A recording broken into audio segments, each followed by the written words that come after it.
Are you aware that the Lord is calling you every day? Tinatawag niya po kayo araw-araw, maya't maya. I know you are aware, but my question is this. Have you responded to the Lord? Tinatawag niya po kayo araw-araw, maya't maya to be with Him. Walang pag-uusapang problema, siya lang at ikaw, magmamahalan lang kayo. Hindi ba pag bagong kasal yung dalawa, wala silang pakialam sa paligid nila. Tawag doon honeymoon. It is between them. The same with the Lord. Wala po silang pakialam sa paligid nila. They enjoy one another. Yun po yung intimacy. Matthew 11:28 to 30. Jesus said, "Come to me," and that is you. He's calling you. Po natin siyang i-grieve. The moment na naramdaman natin yung presence niya, yung tinig niya, narinig natin, iwanan mo lahat. Kay million pa yan, kay billion pa yan, iwanan mo lahat siya. Pagpapakita, higit na mahalaga ang Lord sa iyo kaysa kanino. Yun po ang pinaka dakilang bagay na magpapaligaya sa Lord.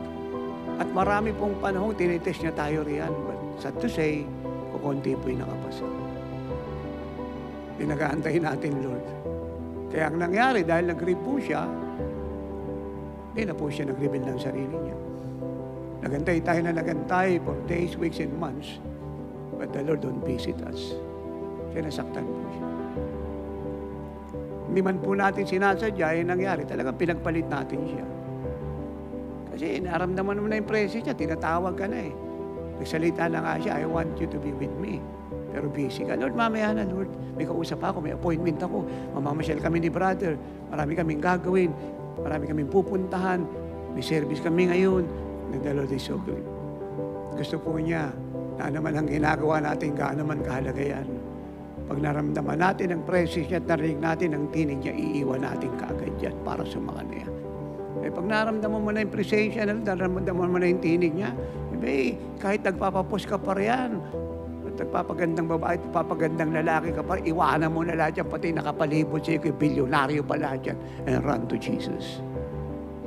Takbo sa presensya niya, iwanan mo lahat yan, huwag ka na magpaalam kung kanino pa.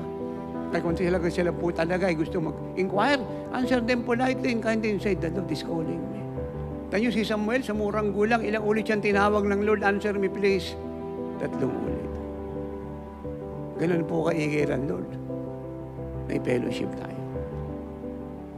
Ganun siya kaigir. Nakatagpuin tayo.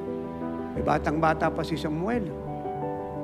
Hindi niya pa naintindihan ang tinig, lalo hindi pa siya pamilyar. And Samuel said, someone is calling me. And the high priest said, it's the Lord. Pag narinig mo ang tinig niya, answer him and say, Lord, speak. I am listening. Kaya huwag na kayong magtaka kung noon narinig niyo yung tinig niya ngayon, hindi na. Kasi pinagpalit mo na siya sa tinig ng iba.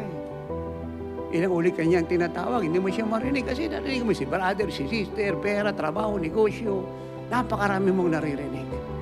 At yun yung sinasabi ko na magandang may makakasama tayo, magmahalan tayo, magkakapatid tayo, isa lang tayo sa Diyos, isa lang Ama natin. Pero pag narinig mo na tinig na Lord, iwan mo na sila lahat. Run to Him. Dahil siya ang kaligtasan mo. May sasabihin siya sa iyo na pag minis mo, mamimiss mo talaga. At pupunta sa iba yun.